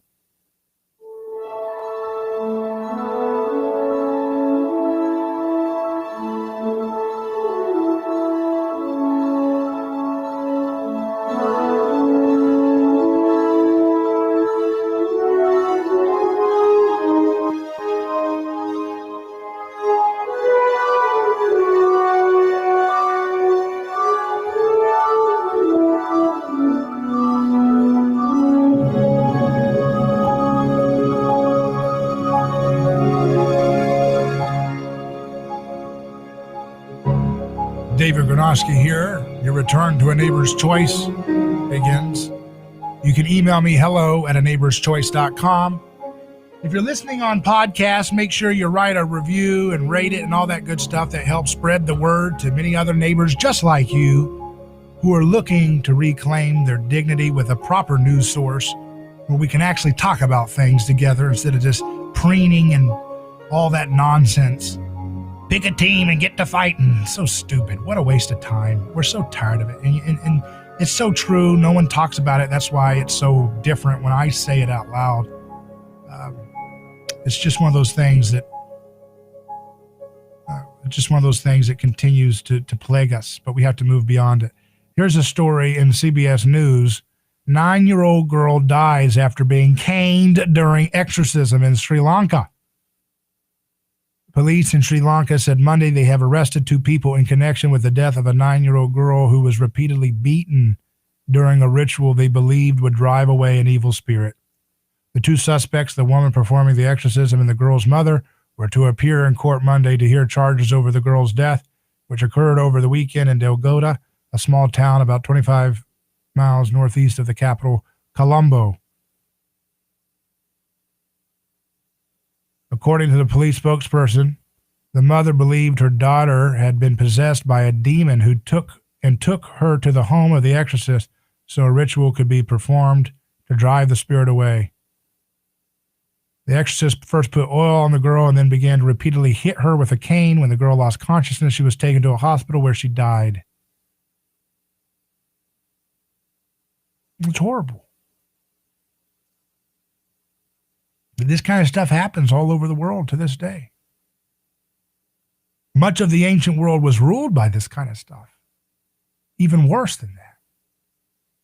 I told you, my friend Monica Paulus, she called in to the show. I had her, she couldn't call in back when we, used to we would put out the number to call in. She couldn't call in on the number, so she called my cell phone, and I had to hold the cell phone up to the radio mic. And she was calling basically on a social media messenger. and she was afraid for her life. She was in Papua New Guinea. And over there, they believe you have a spirit, you're a witch or something. They'll try to burn you alive, literally burn you alive, to try to solve the problem. And she eventually left Papua New Guinea for another country for safe harbor. And I'm glad she did, because she stuck around for a long time to bring comfort and aid to women who were being persecuted as witches by blind mobs. But she ultimately knew at some point, I've got to protect myself too. And that's why I don't go where these folks on the right who say nobody can ever come to our country. That is not, and I know that's going to get, oh, yeah, there's all this stuff about it. And we can talk about that. This idea that you can't, you want to tell me, I know Monica Paulus' situation. And if I was in the country that she was at and I was told, no, you go back to people who were trying to burn you alive for being accused of a witch. No, we're not going to have that. We're not going to treat our neighbors that way. That doesn't mean I'm for mass open status border migration policy. That doesn't mean that, but it means you have to be a dignified human being if you're going to have anything at all. And these people that say they stand for principles, but they want to make these blanket statements about, no refugees at all. I mean, come on. I understand that is used and abused. I get it. But we have to see people on an individual, on a personhood level, not just blind statistics and ideological commitments that just warp our own humanity. But this story, it just reminds me of where we came from as a society, where all the world's communities were all Western, Eastern, whatever, were in the ancient world driven by this need to scapegoat one for the community's problems. Jesus encounters the man who is possessed by demons, the text says in the Gospels, and he confronts Jesus as soon as he arrives in the city that he lives in, outside the city, and he says his name is Legion.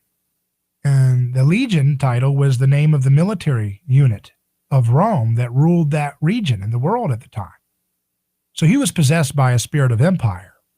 And I wonder how much of America is possessed by a spirit of empire too. And how much of social justice ideology and critical theory is our attempt as a society to exorcise that empire out of us. But it's an ineffective exorcism, isn't it? It's not a true exorcism, is it? It's violence. Because having all of this stuff, Shakespeare is evil, math is evil, this is everything, this absolute radicalism, this authoritarian, reactionary ideology that is sweeping corporate America and the left, it ultimately has no real redemption. It does not redeem the oppressor or the oppressed. It just oppresses more people in the name of the oppressed. And I wonder, if we're not like that demoniac Legion who's possessed by military empire, but we don't know how to love the neighbor back to right mind, do we?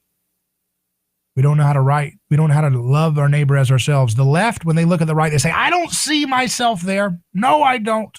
I don't know how to put myself in their shoes. And the right does the same thing. They look at the left and they say, I don't see my neighbor there. That's a demon monster.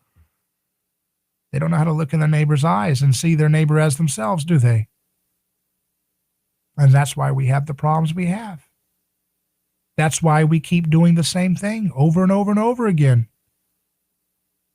Bailouts for banks, welfare for corporations, fake promises of free college. I heard Joe Biden's going to do reparations and give people free college. That's such an insulting thing to dignified people. We'll give you free stuff from government, as if they want to lie to people and not tell them that when you create money out of thin air, it cheapens the wealth of the people that you're giving the free stuff to. It cheapens their purchasing power. It cheapens their savings. It dilutes their savings. It dilutes their purchasing power. And it destroys their economy. And it destroys their education too, because pumping money at something is an imperial approach to solving problems that need to be solved with love and dignity. But that's all you get with the media. That's all you get with the corporate press. Imperial edicts from on high. We'll solve it, the media says. We'll turn to the state, and the state will create reparations. But never, never, never do we trust on human persons, neighbor to neighbor, to have reconciliation together outside of the state's auspices. No. It must come from monopoly force from on high from D.C., that sacred temple that Nancy talks about all the time. That sacred temple that decides who will be sacrificed for the many and who will be spared for the many. But it's all falling apart. You know, they used to have such power and grandeur with their Hollywood, but look at it. Look at the sad decay. Headlines. Worst awards ever for the Golden Globe Awards. Rating crashes to new low, Drudge Report says on Deadline. People are tired of the old garbage mythic media. They're tired of the old garbage mythic entertainment. They're tired of the fakeness of it all. And it's all falling apart. But that doesn't mean we're on autopilot to a good place. We have to work and do the hard work of cultivating the culture we want. This is a battle between consumption and cultivation. Everything that we have in our dominant culture is about consumption. Consume a relationship until you're not happy and then discard it like old clothes. Consume someone's being because it makes you feel good and discard it when it does not satisfy you anymore. Consume money, consume property, consume political power and discard it, and discard politicians when they lose a step. Maybe it's Cuomo, maybe it's Trump. Somebody has to be consumed and then discarded when they cannot provide that symbolic avatar people crave. Consume. That's the story of our times. But then we have another choice. It's cultivation. It's making something better. Giving up of your privilege, not some racial thing of division, but the privilege we all have to be human beings. We have Homo sapien privilege. Look what happened to the Neanderthals. They were systematically oppressed. They were systematically wiped out. Systematically gobbled up. Do you want to talk about consumed? They were physically consumed by all of our ancestors, weren't they? And some people to this day still hold Neanderthal DNA. Whose people, if you go back far enough, were literally consumed out of existence by the Homo sapiens. Good gravy. Talk about oppression. Talk about a rigged game. Where's the reparations for Neanderthals? Consumed and systematically whitewashed out of history. Gobbled up. Did they have dreams? Did Neanderthals dream? Will NBC report on that? Did they have dreams? Did they have hopes? Did they love their children? Did they get mesmerized by a beautiful sunset? And yet we don't even think of the humanity. To this day, Neanderthals, look at the Geico commercials. So easy a caveman could do it, and they make fun of their features. They exaggerate their features. They otherize Neanderthals.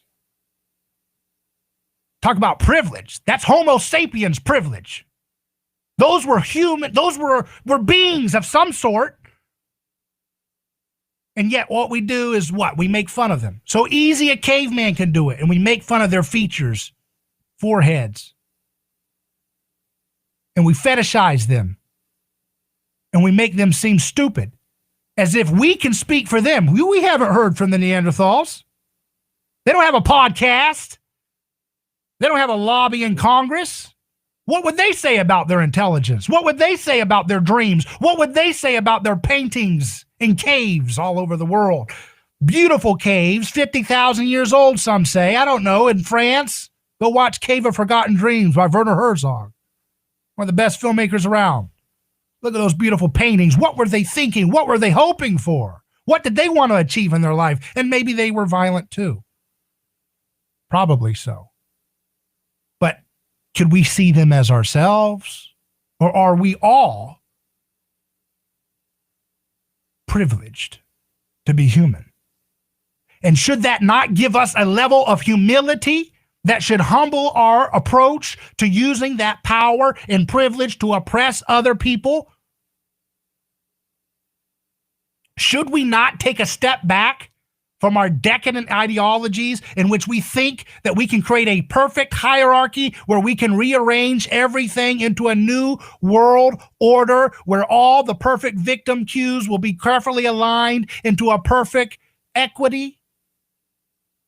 Are we so arrogant of our privilege as Homo sapiens that we cannot look to the past of prehistory where folks were literally written out of history and gobbled up by our ancestors, devoured in a cannibalistic feast, that we can't see where we've come from, and that violence has been at the heart of humankind, so that we should limit our use of monopoly coercion to the best of our ability and limit and decentralize the state as much as we possibly can, so that we realize how to prevent that wicked human nature that gobbles up whole species that were our relatives in times past. And maybe if we look in the mirror for once, instead of trying to quarantine all the guilt onto politicians or police or soldiers or neighbors or other people in different political tribes or another gender or another race, try to quarantine our problems into somebody else's shoes. If we would look in the mirror and look at the record of the Homo sapien species that we are all a part of, we might have a little bit of humility the next time we think about voting, or the next time we think about making the world a better place for our team because our team's always going to get it right. This is stupid. And people have had enough. They want to get out of this stuff. I get it. I know why people want to numb out with video games and sports and all this stuff. I get it. But that's not the answer either. Numbing out isn't going to solve these problems for us.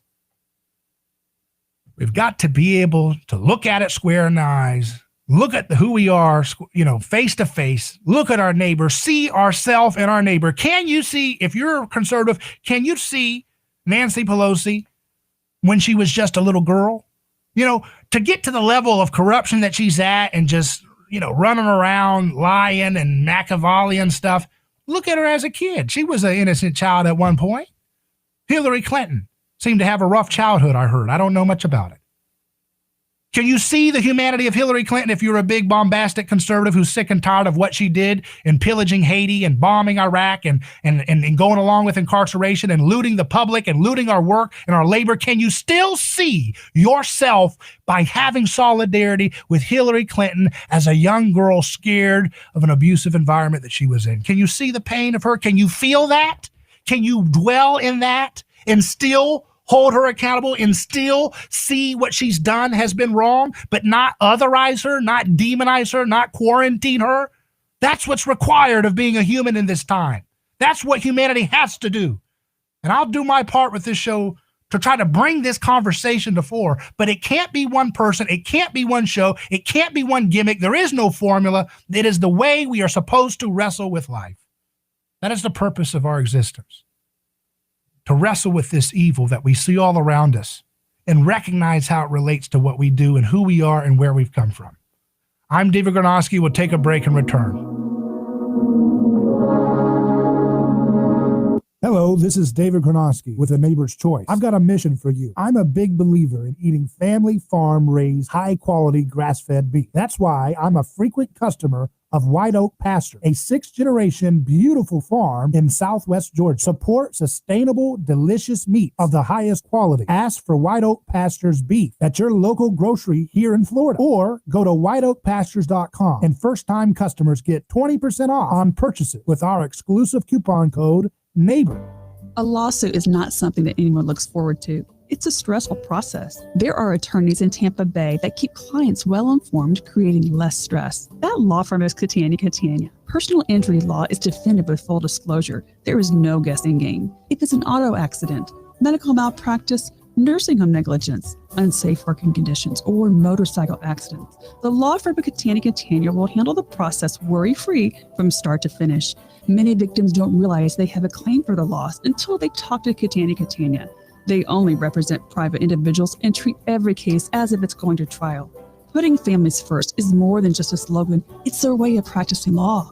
It's a commitment to you. Remember, they don't get paid if you don't get paid. So go to Catania.com. Over 28 years in practice. Catania, personal injury, auto, and motorcycle accident attorneys. Catania, putting families first. Office Tampa. Not attorney spokeswoman. Looking to enhance your workout at home social distancing? There's no better way to do that than with a post-workout supplement from Fortify. It's the new all-in-one pre- and post-workout supplement. It's completely all-natural. There are no artificial flavors or sweeteners. Fortify Fit is the first of its type in the U.S. Fortify Fit combines all 10 of the latest sports nutrition ingredients in one canister. Build muscle, strength, endurance with Fortify Fit. Plus, it'll kickstart your immune system quickly, safely. Right now, you receive 25% off by using the code RADIO. Use the code RADIO to receive the 25% off discount. Fortify Fit, created and designed by board-certified Dr. Michael Lang. You know him as the radio host of Ask the Doctor. Get Fortify Fit with 2 delicious flavors, strawberry watermelon and fruit punch. Amazing results when using pre- and post-workouts. Fortify Fit, available at fortified.com. That's FORTIFEYE.com. Remember the EYE in Fortify. Dr. Michael Lang's Fortify Fit with 2 delicious flavors, keeping America fit and healthy during this time of precautionary change.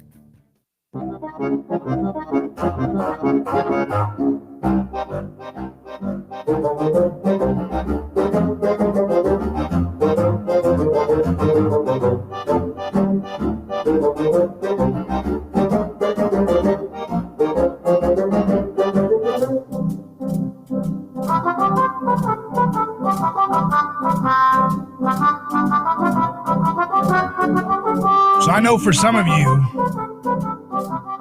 you may have just discovered me recently. Maybe you heard me on a podcast, or heard someone talk about me on a podcast, or you heard me on somebody else's podcast, or you saw an article that I wrote at one of the news outlets that I write columns for. And I haven't written columns as often as I used to, and I need to get back into it. It's something I want to do more often, just a matter of time. But I don't, and so this is going to sound strange, because it's like, for a lot of people, it's like, I've just learned you. Now I learned about you. Now you're ready to talk about why you're not going to do it. I'm not going to be doing this stuff forever. I don't want to be talking as someone on radio and stuff forever, the whole life. I want to kickstart something with this medium, with using this medium and the multimedia approach that we use. And I want other people to take it and go with it. And however long I stay in it is one thing or another, but I want to go on with other things, film, whatever. But I'll do this as long as it's necessary to kickstart the kind of media landscape that we need to talk about the truth. That doesn't mean everything I say is going to be accurate. I'm going to get things wrong. That's fine. I don't even need to say that. You know that. That's what humans do. But I'm going to try to kickstart something here and then let it go. Because there's no point in sticking around to the point where, because what all people want to do is when they see, oh, look, oh, now you've got a big following, or oh, this millions of people, whatever, the next big thing, whatever. All that stuff is vapor. It doesn't mean that you could be, oh, it doesn't mean anything. It can mean something, and it's good. But at the end of the day, when you become a cult of personality type of thing, it doesn't serve the person who's talking, and it doesn't serve the people who put you in that spot. But that's the nature of mimetic human beings. If you start shaking things up, whether it's truthful or partially true or lying or whatever it is, it creates a contagion of people saying, oh, what's this? What's this? What's this? What's this? How many people, we don't do a lot on our YouTube videos. We don't advertise. They probably, throttle half the things we talk about. We talk about everything you're not supposed to talk about. We just get to the truth and penetrate through the lies. But you got people that run in here, oh, if we don't have thousands of people live streaming viewing your live stream, I don't want to see it until you get lots of people. And that's fine. That's how human beings are.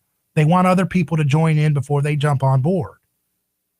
Right now it says just a few people are live viewing the live stream. I don't know how many people are listening in Radio Land. What does it matter? At some point, if the thing contagiously spreads, everybody's going to be talking about it. What's that going to do? What's that going to do? And they're going to try to sort and categorize who I am. They're going to try to say, he is a left-winger. He is a conservative. He is a libertarian. He's this kind of person or that kind of person. He interviewed this person, which means he's these people, which means he's this people. I don't care. What does it matter? It's all vapor. It's all meaningless nothing. Because people want to sort and categorize and organize and identify and label. That's that left brain hemisphere mentality. Go look at my interview with Ian McGilchrist on our website at neighborschoice.com, and you'll see how that left brain, right brain thing has a relationship to what goes on here. But people want to build up symbols, and then they want to what do you tell me what to do? And I like what Ron Paul used to say. I don't want to tell you what to do. That's a good approach. That's kind of Christ-like, right? Because Jesus performed his life. He didn't give you, all right, step 1, do this. Step 2, do this. He embodied everything he did. He didn't say, just try to keep up. I'm your guru. And so it's a mixed bag. How do you get a message to spread that is vital? And I think this message is the most important message of our time in the world. That's why I'm doing it. But how do you get it to spread without losing its deep, direct truth? It's penetrating truth, because as crowds form, that's why Jesus talked in parables, because as crowds form, as audiences build, the host becomes captured by the audience. Well, give us more of that tune. It's like play the greatest hits. Say something funny about the McWoke crowd, David. You called that term McWoke. They want you to play that. I want to play that. Because that's part of the message. That's not the full message. The full message is way bigger, more beautiful than just a subcategory of it, right? It's a message that I don't own. I'm just trying to explain it and articulate what's going on in history with the personhood revolution that Jesus unleashed. But it's not about one show. It's not about a brand. It's not about winning an election. It's not about a country even. It's about what it means to be human. It's about why we're here. And so all the things that we prop up and look for would disappoint us.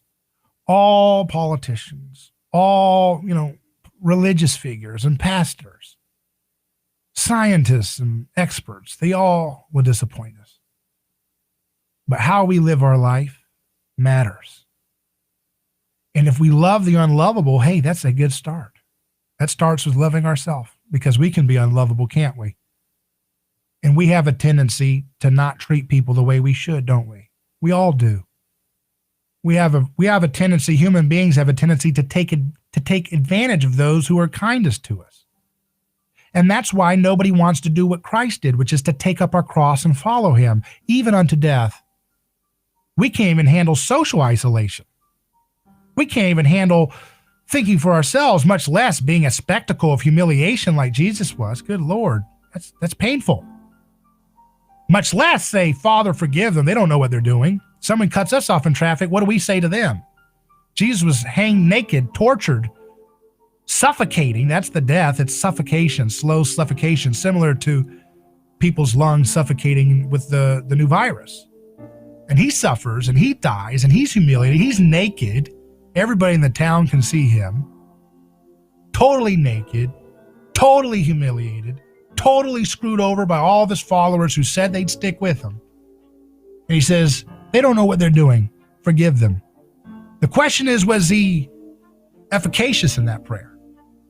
Did God grant that prayer? That's an interesting question, isn't it? Did God grant that prayer to Jesus? Because if he did, then we're free. And if we're free indeed, we should treat our neighbor in the same manner. We should treat ourselves in the same manner. Don't let us stuck in the mental prisons. Don't let us stuck in those ideological prisons. Don't stay stuck in those things. Live a free and abundant life. Fortify yourself from fear and unleash the creativity that you were born with. I'm David Gronowski. Email me hello@aneighborschoice.com. Pleasure talking with you today. We'll see you next time, but for now, Godspeed.